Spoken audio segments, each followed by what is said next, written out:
What's going on, guys? It's Gendo here, and I'd like to welcome you back to another edition of my Hexagon series. And today, Toronto FC will be taking part in the 2030 MLS Cup.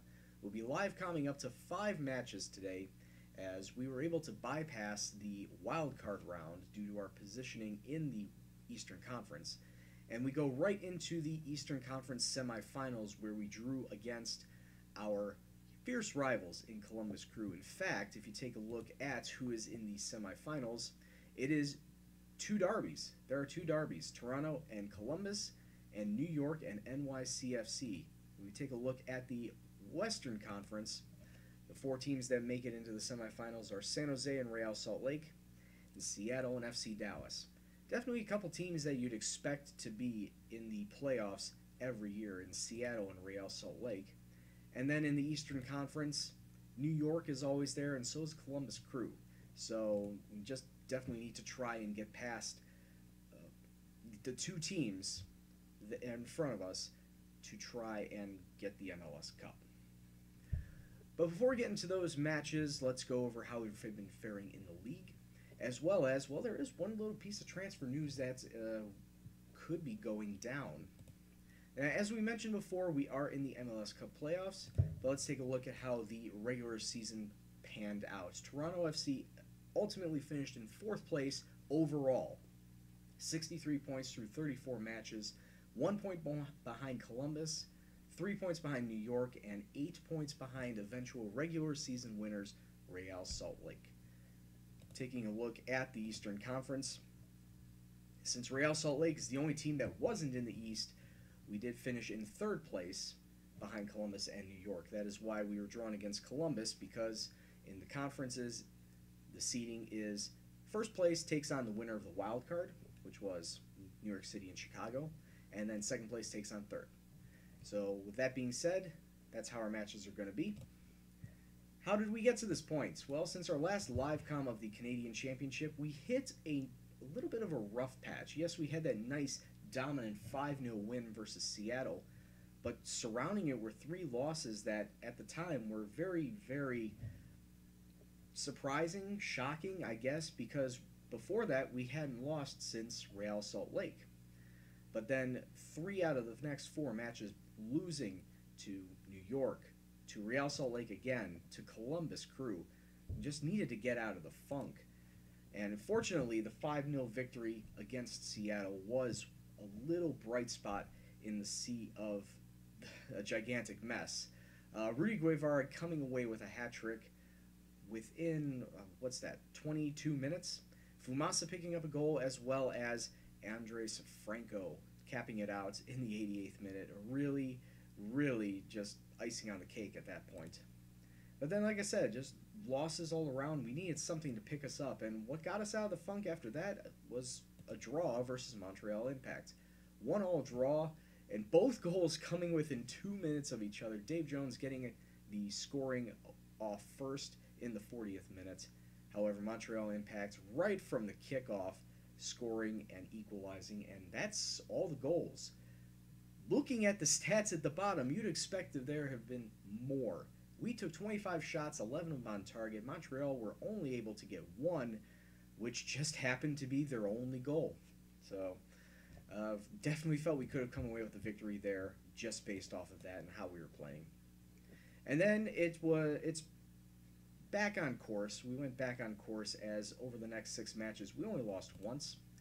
A 3-0 victory at Orlando City with Zach Strand, Tab Yazzie, and Andres Franco all picking up goals. Orlando City had a little bit more in the terms of possession and shots, but we were able to make the most of our 4 chances, netting 3. Followed that up with a 3-1 victory versus DC United. Zach Strand picking himself up a hat trick. I had criticized his performance after the 3rd loss in that string of 4, and he has come up big as, like I said, hat trick, capping it off with a penalty in the 89th minute. 22 shots, 8 on target, a little less possession, but in the end, the win is all that matters. We then lost once again to New York Red Bulls, 3-1, but then kicked right back into overdrive as we defeated San Jose Earthquakes 2-1. Zach Strand and Rudy Guevara both picking up goals. San Jose pulling one back right around the hour mark, but in the end, we were able to hold them down with our defense and get the 3 points. We were only able to pick up one versus Portland as they come into town. Hamzawi starting us off in the 6th minute. He was playing in the midfield today instead of his traditional center back role. But Portland getting really late doors, scoring in the 83rd minute. It was a very even match throughout. Both shots on target, possession-wise, could have gone either way, and ultimately didn't go either way. And then capping off the regular season in the MLS, we defeated the New England Revolution 3-1. All goals coming in the second half. New England actually getting off to the start with a penalty kick. But then Zach Strand, Rudy Guevara, and Dave Jones all shooting unanswered as we were able to pick up 3 with 20 shots. 3 goals through 20 shots. A lot less possession than I would have liked. But in the end, a crucial 3 points as that placed us exactly where we are in the standings. If we would have come up in 3rd place, we would be away from home for the first leg, but today we are home, and that could prove to be very fruitful against a team like Columbus Crew. So I think we'd rather stop stalling, and actually before we get into this match, I did say that there was one little bit of transfer news, and that's because Steve Hewitt and Rudy Guevara are starting to get offers. I have been thinking about bringing in a new winger.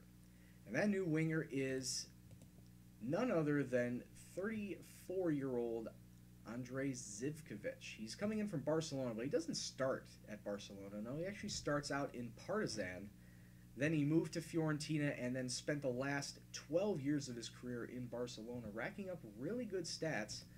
But I'm going to be bringing him on as a designated player in February just because I need some sort of presence out on the wing. And like I said, since I assume Rudy Guevara is going to be leaving, if not Dave Jones as well, I need to have somebody locking down that wing. And I think Zivkovic, even at 34 years old, still has the stats and the capabilities that could do it in the MLS. I don't think he can do it that much in La Liga anymore, but definitely with what he has here, he can definitely do it in MLS.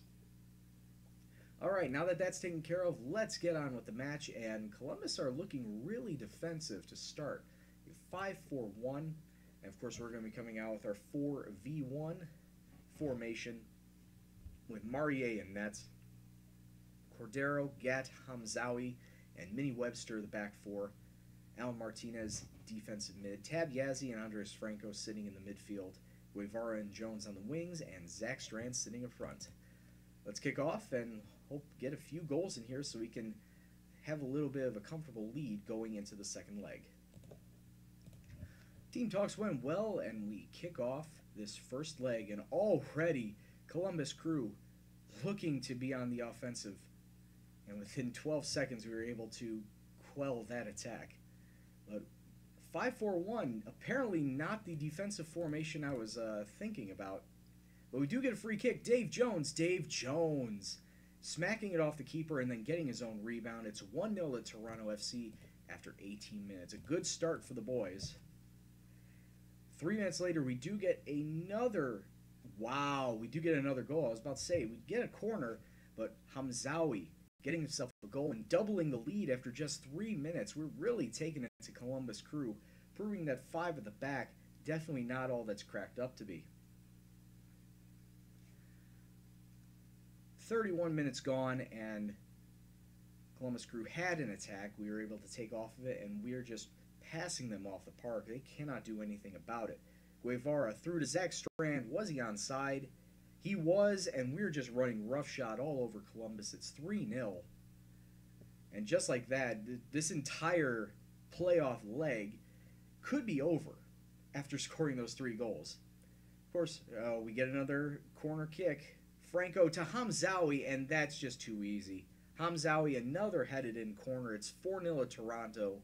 And like I said, this could just be all wrapped up. Not a single, well, actually one shot, one on target from Columbus, while we've had about 13, maybe even 14. Just very happy with everyone. Keep it up. Just go out there. Play more football. You're doing really well. 12 shots, 6 of them on target for us, all leading to 4 goals. Should honestly start thinking about subbing people out just so I can keep them fit. Columbus Crew with their first highlight of the game, and unfortunately it leads to a penalty as Dave Gatt with a harsh tackle in the box, giving Columbus Crew a chance at a goal. Lopez steps up. Keeper dove the right way, but just way too late, and Columbus Crew finally getting themselves on the board after 58 minutes. Toronto still holding on. I should probably start subbing people off. I'm going to bring on Sartiagin for Dave Gatt. And Alexis Gomez coming on for Al Martinez in the defensive mid role. And go. Team talk, everybody's getting encouragement for the last 15 minutes. Just tell everyone, yeah, you're doing good. Just keep it up. 7 minutes plus stoppage time left off a goal kick. Tabiazzi taken off the ball. And Columbus Crew trying to do something with it off of the counter. A lot of play through the midfield, and now they get it passed forward. Wow. I had 3 of my defenders just raising their arms and not wanting to do anything, and Columbus now 4-2, and they could make it 4-3 right here. Get it clear, boys. There you go. Zach Strand passing off to Dave Jones. 4 minutes left. I thought that free kick was going to be another goal for Columbus, and I was going to get really, really frustrated. Oh, but it could still be a goal yet for Columbus, so why are you letting him run free? 2 minutes of stoppage time, all but come and gone at this point in time, as Columbus Crew trying to get one last attack going. But that's all taken away, as Toronto FC are going to win the first leg 4-2. Unfortunate that we had to give up 2 goals. It's very unfortunate how that second one came about. But that first one, all penalties. So one last boost. I'm not going to talk to anybody. Just going to let them sit and think about what they did with those 2 goals they gave up. New York winning 4-1 in their other match. So when we come back, it'll be the second leg at Columbus, where now, instead of a 4-0 confidence booster, we need to tighten up and hope they don't score 2 themselves. Alright, and here we go for the second leg at, oh boy, Columbus going to come out firing. 3-4-1-2 formation, I guess is a 3-4-3 with a single, the shadow striker or trequartiste or something. But they're looking to take it to us right from the off. We're going to be staying with our 4v1, and there have been no changes in the starting 11. Only a couple changes to the bench.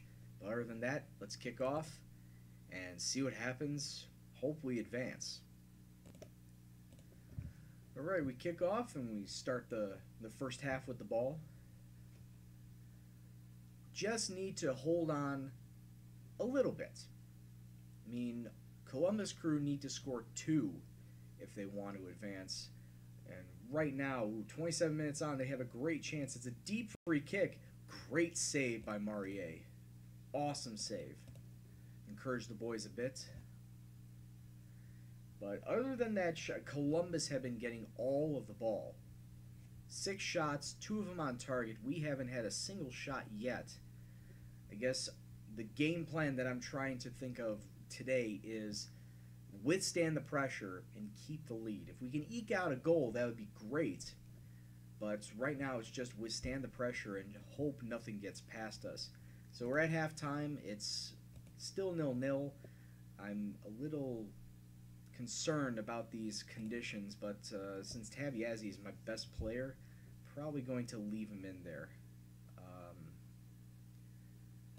So I'm far from pleased with the team because, well, it's 0-0. We should be getting a goal at least. Well, maybe we can get one in the second half as we kick off. Columbus Crew, well, they looked like they were starting to drive. Really start marking people. Team talk. Tighten up. I normally don't do tighten up this early, but let's see if this will actually work. Franco kick way out to Martinez. To Tab, Yazzie into Strand, who wins another corner. So we get a corner on the other side. Andres Franco, high and towards the far post. Doesn't reach anybody. Why is he not going after it? Hamzawi gives it back into Strand. It's pinballing around. Oh, 3 shots right there. And nothing getting through that defensive line of Columbus Crew. Tab Yazzie going down, dispossessed.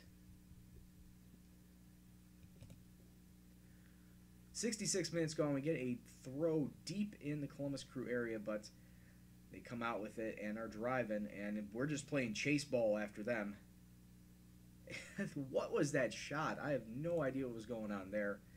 Fortunately, it's well wide. 71 minutes gone. Yeah, definitely need to start making subs in now. I'll bring in Casey Jankovic in for Andres Franco just for the speed factor.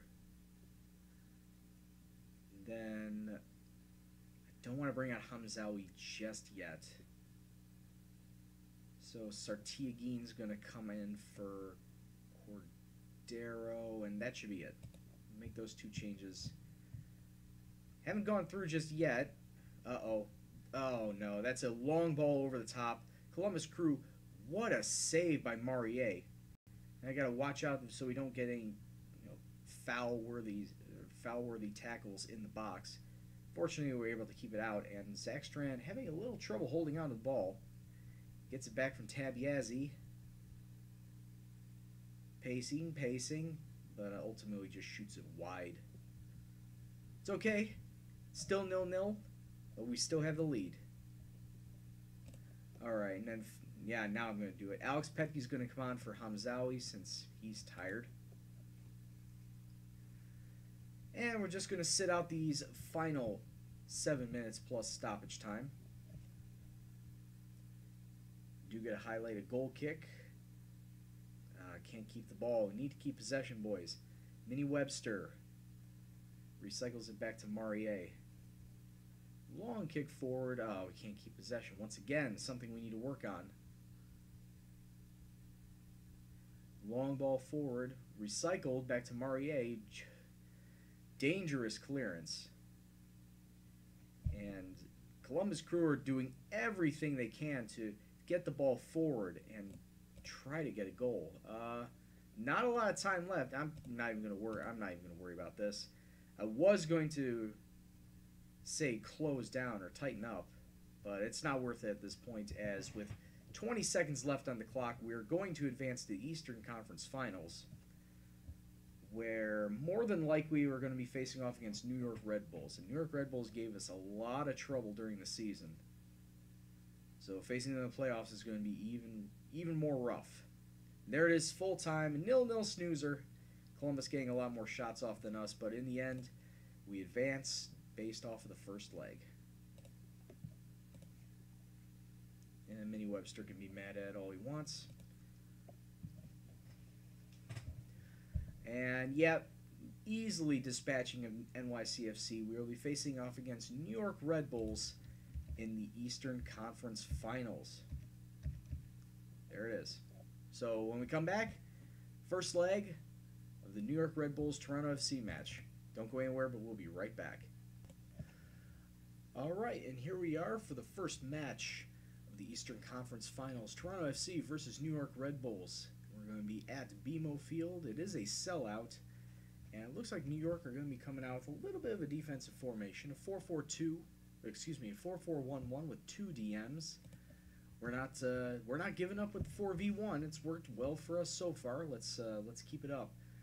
And there is no changes as far as I can recall. There are no changes in the starting 11. It's all the same. And it's the only thing that's out on the bench is James Tobin's injured. That's okay. We have plenty of defenders that can take over for him. All right, so let's kick off and see if we can get a good result versus New York Red Bulls, a team we haven't gotten a good result against in like 3 matches.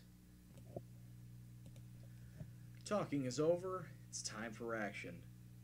New York Red Bulls coming out first with the kickoff. They're going to be in the white tops with the red shorts, and of course Toronto in the all reds. Good tackle by Minnie Webster. Need to keep possession. It's just going right back to New York Red Bulls, which is not good, and that's a foul. That is a clear foul. I don't know what Cordero's doing there, but you can't give up a penalty kick in the first 90 seconds. You just can't do that. Oh, here it is. New York Red Bulls coming up to put them up 1-0 early. Good. Oh, I thought that Mari had a hand on that, but just went under it. And New York Red Bulls are up 1-0 after just 2 minutes. Give the boys some encouragement. But now 9 minutes showing on the clock, and New York Red Bulls having themselves another little bit of attacking movement. You need to find a way to close them down, and not just close them down, but to hold on to the ball as soon as we get it back. Like this. Tab Yazzie trying to run through the center, needs to find some passing lanes. Oh, he's just going to do it all himself. Probably should have passed that off as he hits it well wide. 25 minutes on. I'm just going to tell the boys to tighten up. Oh, wow. Dead on the pitch. And was that inside the box? They're giving that... Wow. They're giving that as another penalty. Oh, boy. Yeah, I thought that was on the line. Hell, even outside the box. But that's 2 penalty kicks, 2 goals for New York Red Bulls. And things are just not looking up for us.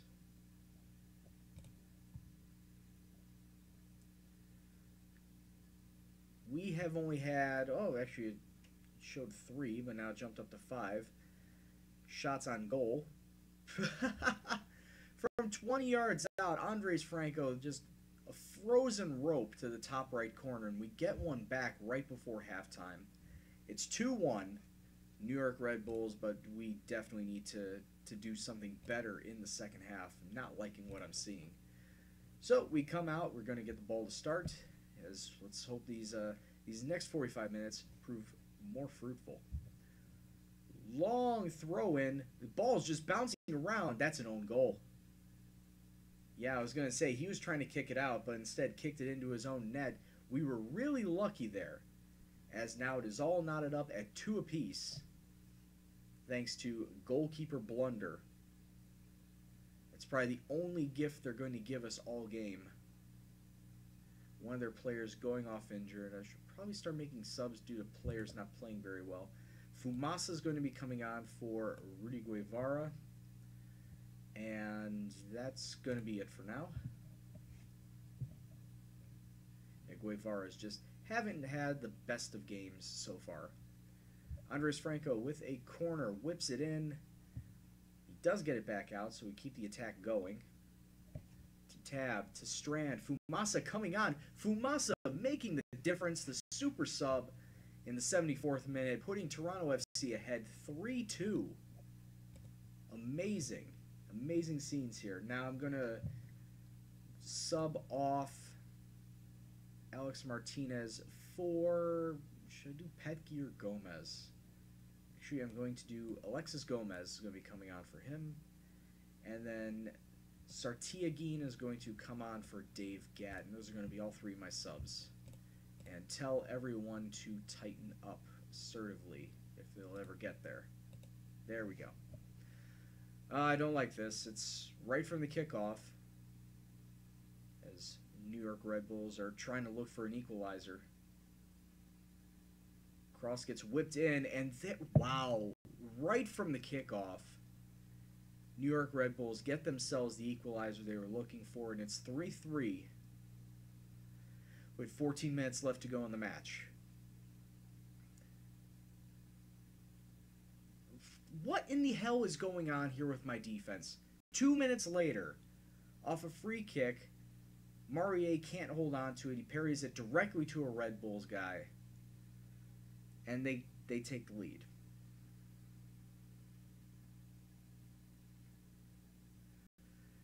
3 minutes of stoppage time, pretty much come and gone. 30 seconds left. Don't know what happened there in those last two goals for New York Red Bulls. I have no idea what happened there. Except all I can say is kickoff abuse and rebound abuse. And there it is, full time. New York stealing the first match 4-3. As I'm far from pleased with how the team ended. And we need to go into New York and try and pull off a victory. We do need at least 2 goals. Because of course, because of the away goals rule. So when we come back, it will be the second match in this Eastern Conference Finals at New York. And we need 2 goals. So sit tight. We'll be right back for that match. Alright, and we're back for the second leg. This New York Red Bulls Toronto FC Eastern Conference Final. Now, New York are looking like they're in the same formation they were in the first leg. We've decided to switch it up. We're bringing everyone back. We're going to a 4-4-1-1, and there have been a couple of roster changes as well because of that. Andres Franco is now in the cam role. Steve Heward is moved out onto the left mid, and Rudy Guevara has moved out to the right mid. I've been thinking, actually, no, Guevara should move left mid, and even though Dave Jones isn't qualified as a right mid, we're going to be moving him there anyway, just so we can have his presence, his attacking presence, on the pitch. Other than that, everybody else should be the same, and everyone else hopefully should be able to know their roles, and hopefully get ourselves a result. Like I said, we need 2 goals. We need to beat them by 2 goals if we want to advance to the final. So let's kick off and see what happens. Alright, and here we go. Start of the second leg. Hopefully switching to this 4-4-1-1 formation will give us a little better balance in the midfield, and right off the bat that does not look good whatsoever as Andres Franco going out with an injury. I do have Casey Jankovic who can fill that role. I also have Tab Yazzie who can fill that role as well, though I'm going to instead put Fumasa up in that position just because he is a striker and I can play him as that shadow striker. Hopefully he can help out Zach Strand in that attacking role. I'm going to encourage the boys as time is just flying by. And oh, I bring him on and he gets injured as well. Alright, fine. Tab Yazzie's going up in that center attacking mid role. I don't even know if I should put that center attacking mid role in play anymore, because if people are going to be playing that and getting injured, what good is that? What use is that? Alright, now I'm going to have to bring on Alexis Gomez is coming in for Fumasa and taking over that center mid role. And Tab Yazzie's moving up to the cam. And like I said, not a lot happening in this first 45 except for those 2 injuries. And definitely need to tell everyone, show me something different. Maybe pass into space, maybe push higher up. Try some of that. Let's see if this works. Alright, the kickoff, and like I said, we need 2 goals if we are looking to advance to the finals. Already 3 minutes into this half, and New York Red Bulls driving. The shot's well wide, not even close.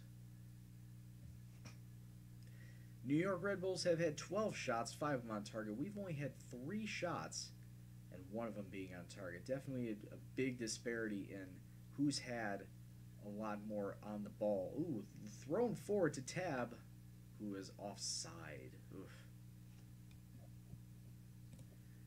Okay, let's tell everyone to push forward. And actually, before we even get to that, I'm going to move to our 4-2-3-1 formation. So let that resolve and then tell everyone to push forward.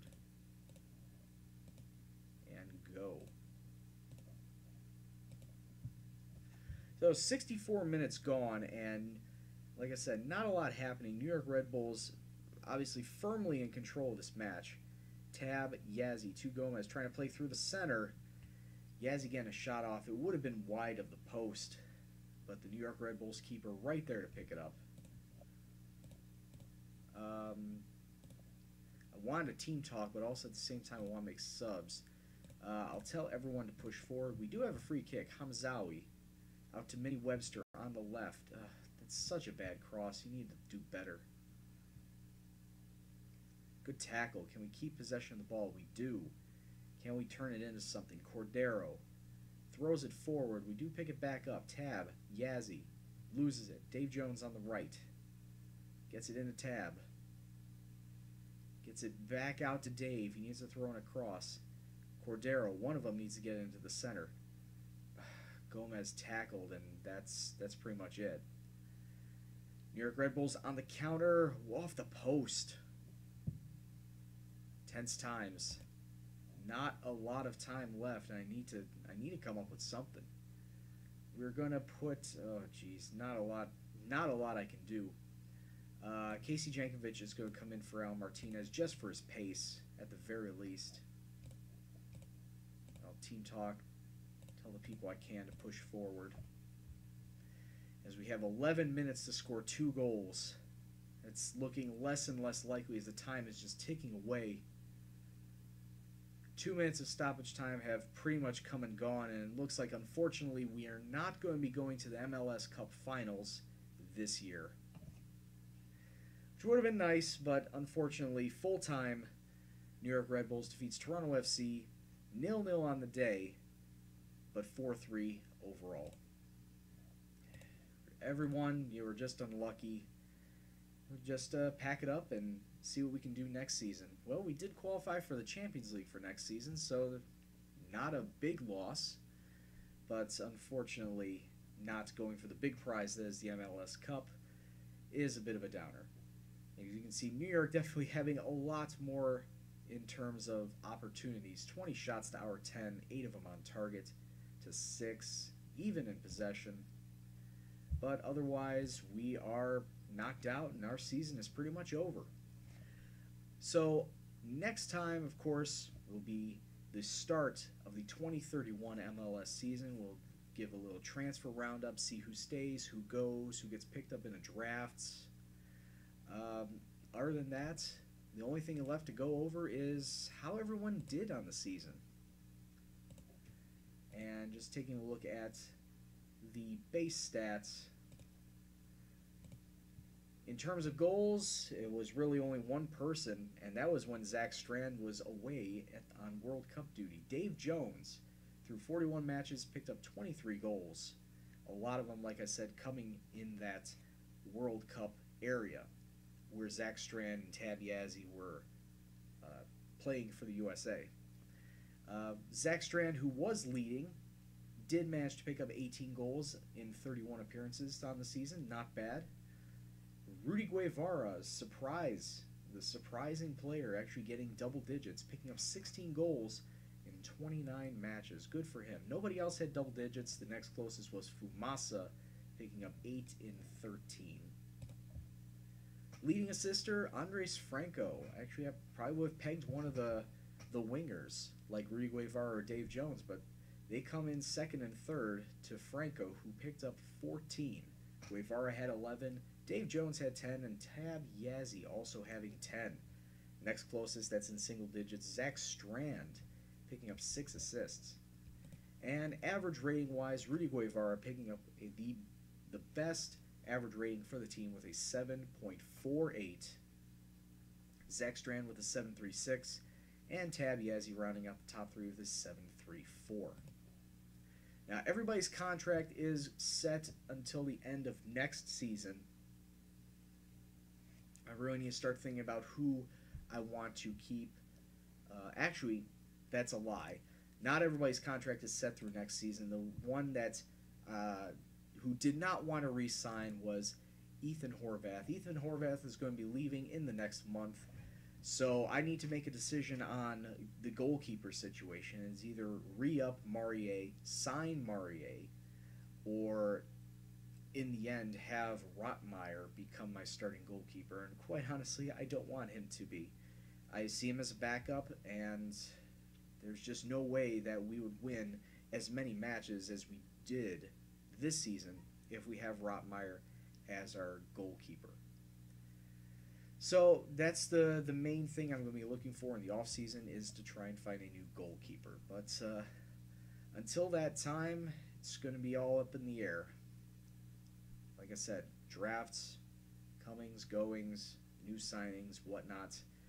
I'll figure it all out, and when we come back in the next episode, you will see what I have found. So until that time, I'd like to thank you very much for watching. If you like what you saw, please hit the like button, subscribe if you're new. Comments, suggestions, questions, anything else, please leave in the comment box below. But as always, this is Gendo, and I'll see you in the next video. Take care, and peace out.